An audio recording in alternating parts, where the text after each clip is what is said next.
बिस्मिल्लाहिर्रहमानिर्रहीम अस्सलाम वालेकुम ख़वातीन व हज़रात, मैं मोहम्मद शहजाद अब्बास हूँ और आप देख रहे हैं मेरा फेसबुक और यूट्यूब ऑफिशियल चैनल।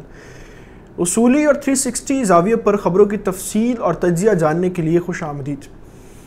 कहा जाता है कि जो तजारत कम्यूनिटी होती है, बिज़नेस कम्यूनिटी होती है, किसी भी मुल्क की, किसी भी कबीले की, किसी भी ख़ित्ते और किसी भी बर आज़म की, उनके हाथ में होता है कि वो उस मुल्क की, उस नई नस्ल की किस्मत को बदल भी दें और उस मुल्क का बेड़ा गर्क भी करते। ये सूरत हाल तब पैदा की जाती है जब बिजनेस कम्युनिटी की तरफ से या तो मोनोपोली क्रिएट की जाए, यानी एक ऐसा सिस्टम के जिस सिस्टम के तहत वो खुद प्राइसेस को भी कंट्रोल करे और जितनी प्रोडक्शन होती है, जितना पूरी मार्केट के अंदर चीज़ों की तरसील होती है, उसको भी कंट्रोल कर ले। एक तो तरीकाकार ये होता है और उसको कंट्रोल करके वो महंगाई कर दें, चीज़ें सस्ती कर दें, महंगी कर दें। दूसरा तरीका होता है कैपिटलिज्म का, और उस तरीके के तहत जो होता है वो जितने भी बड़े ग्रुप्स होते हैं, जितनी भी बड़ी कम्युनिटी होती है बिजनेस की, वो उस तमाम बिजनेस में से अपना पैसा खींच लेते हैं और अपने पैसे को जो है वो निकाल लेते हैं, जो कि मुख्तलिफ शेयर्स के ऊपर चल रहा होता है। उस वजह से भी उस मुल्क का, उस कबीले का या उस खत्ते का बिजनेस जो है वो डिस्टर्ब हो जाता है। तीसरा बड़ा जो जिसको कहा जाता है हल्का, वो कस्टम्स के और जो जितने भी टैक्सेस सिस्टम होते हैं वो हल्का होता है बिजनेस कम्युनिटी का, जिसके ऊपर ये निसार कर रहा होता है कि मुल्क जो है वो कितनी तरक्की करेगा और कितना नुकसान में जाएगा। अभी सूरत हाल ये है कि अफगानिस्तान के अंदर मोर देन 50 ऐसे ट्राइब्स हैं, ऐसे छोटे छोटे कबीले हैं, ऐसे छोटे छोटे ग्रुप्स हैं, ग्रोह हैं, जो तीसरी किस्म है ये, जिसके अंदर कस्टम्स और ये सारी स्मगल्ड चीज़ें और जिस तरह से बॉर्डर क्रॉस करके चीज़ें आती हैं, वो वाले ट्राइब्स हैं मोर देन 50। जो अमारात इस्लामी की अपनी ऑफिशियल रिपोर्ट के मुताबिक वो जो मोर देन 50 ग्रुप्स हैं, वो ये चाहते हैं कि पाकिस्तान और अफ़गानिस्तान के बॉर्डर के ऊपर जो कॉन्फ्लिक्ट्स हैं वो क्रिएट रहे। उनकी क्रिएशन से उनको फ़ायदा क्या होता है कि जब दोनों तरफ कॉन्फ्लिक्ट क्रिएट होगा, कुछ ना कुछ जो है वो निज़ाम जो है वो रद्दोबदल होती रहेगी, तो हम चीज़ों को स्मगल्ड करने के हवाले से बड़ी आसानी से अफ़गानिस्तान से स्मगल करके पाकिस्तान में ले जाके उनको भारी कीमत में फ़रोख्त करेंगे। ये एक बुनियादी वजह है जो आज उस वक्त सामने आई और अफ़गानिस्तान के अंदर इस एक वजह से, इस एक रीज़न से हालात जो हैं वो इतने ख़राब होना शुरू हो गए हैं। जब सुहेल शाहीन का एक ऑफिशियल बयान चला पाकिस्तान के बारे में, ड्यूरेंट लाइन के बारे में और पाकिस्तान के साथ मुस्तकबिल में रखने वाले हालात और तल्लुकात के बारे में, सुहेल शाहीन ने कहा कि हम 3 बातें उन्होंने कही। पहली बात उन्होंने ये कही कि हम बड़ा वाज़ेह तौर पे आपको बता देना चाहते हैं कि जो सोशल मीडिया के ऊपर वीडियोस और पिक्चर्स इस वक्त गर्दिश कर रही हैं ड्यूरेंट लाइन के हवाले से और कॉन्फ्लिक्ट्स के हवाले से, वो लोकल लोगों की हैं और वो तमाम तर पिक्चर्स और वीडियोस जो हैं वो उन सब लोगों के ख़िलाफ़ बाकायदा तौर पर कार्रवाई भी अमल में लाई जा चुकी है। और हम इस चीज़ का जो है वो पाकिस्तान गवर्नमेंट से ये भी अपना ऑफिशियल बयान देते हैं कि अमारात इस्लामी का ऑफिशियल काम नहीं है, किसी लोकल ट्राइब का काम है जो चाहता है कि पाकिस्तान के साथ हालात जो है वो ख़राब हों। एक बात तो उन्होंने ये कही। दूसरी बात उन्होंने ये कही कि हम पाकिस्तान के साथ जो है वो कभी भी अपने हालात ख़राब नहीं करना चाहते। पाकिस्तान ने लाखों के अंदर जो रेफ्यूजी हैं अफ़गानी, वो उनको अपने मुल्क में रखा हुआ है, संभाला हुआ है, बिज़नेस करने की इजाज़त दी हुई है, वहाँ पर हॉस्पिटल्स वो यूज़ करते हैं, यानी सब फैसिलिटीज़। तो हम किस तरह ये मुमकिन है कि पाकिस्तान के साथ जो है वो अपने हालात ख़राब कर लें। और तीसरी बात उन्होंने ये कही कि ये पाकिस्तान के ऊपर भी निसार करता है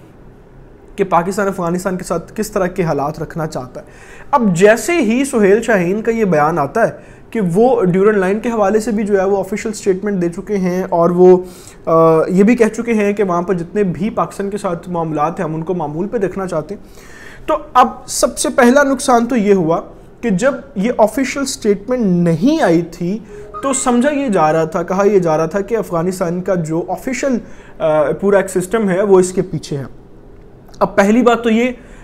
अलग हुई और इसके ऊपर जितनी भी दुश्मन इस वक्त जो प्लानिंग कर रहे थे, जो मामलात कर रहे थे, वो सारे डिस्टर्ब हो गए। दूसरा नुकसान ये हुआ कि अब पाकिस्तान का जब वो मुकम्मल तौर पे बॉर्डर सील्ड हो जाएगा और तार लग जाएगी, तो जितने भी स्मगल्ड करने वाले ग्रोह हैं और ग्रुप्स हैं उनके लिए बड़ा नुकसान होगा और वो पाकिस्तान अपना माल जो है वो कस्टम के बिना स्मगल्ड नहीं कर सकेंगे। उनको पे करके कानूनी तरीके से सामान यहाँ पर लाना पड़ेगा, फिर उनको पैसे नहीं बचेंगे। ये वो बुनियादी वजह थी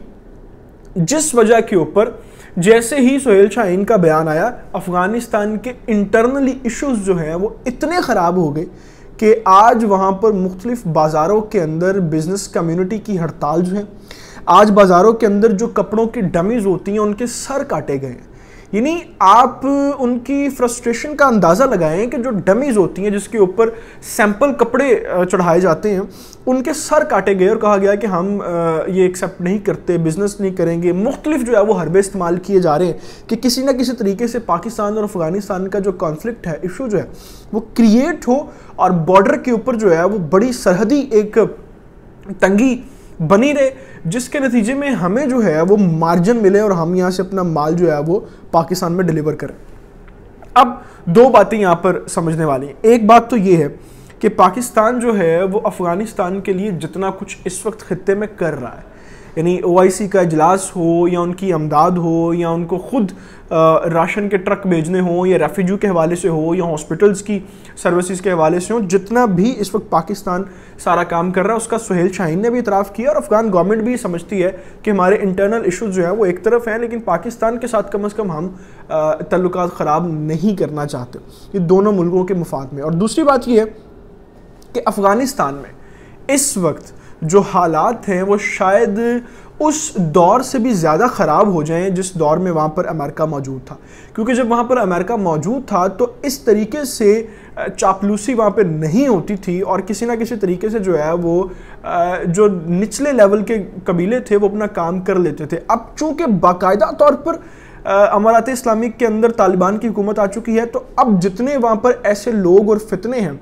जो गवर्नमेंट के ख़िलाफ़ काम करते हैं और जो दुश्मनों के एक हथकंडे हैं और उनसे पैसे लेके चालें चलते हैं और अफगान गवर्नमेंट को डिस्टर्ब कर रहे हैं, वो अब हालात ज़्यादा ख़राब करेंगे और ऐन मुमकिन है कि इनकी हुकूमत को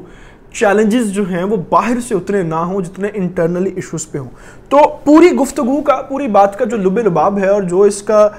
मकसद है वो ये है कि जब इस तरह के इश्यूज़ अब क्रिएट होंगे, मैं बताने का मकसद ये, तो जब इस तरह के इश्यूज़ क्रिएट होंगे तो आपने उसका इल्ज़ाम जो है वो सर फहरिस्त गवर्नमेंट्स को या रियासतों को नहीं दे देना। आपने ये देखना है, ये समझना है कि किस तरीके से लोकल लोग जो हैं या लोकल ट्राइब्स जो हैं वो पाकिस्तान के अमन को ख़राब करना चाहते हैं और चाहते हैं कि अफ़गानिस्तान के अंदर हालात ख़राब रहें और दोनों मुल्क जो हैं वो डिस्टर्ब रहें। तो ये सारी सिनेरियो और सारी सिचुएशन जो है वो अब दुश्मनों का अगला मकसद होगा। इस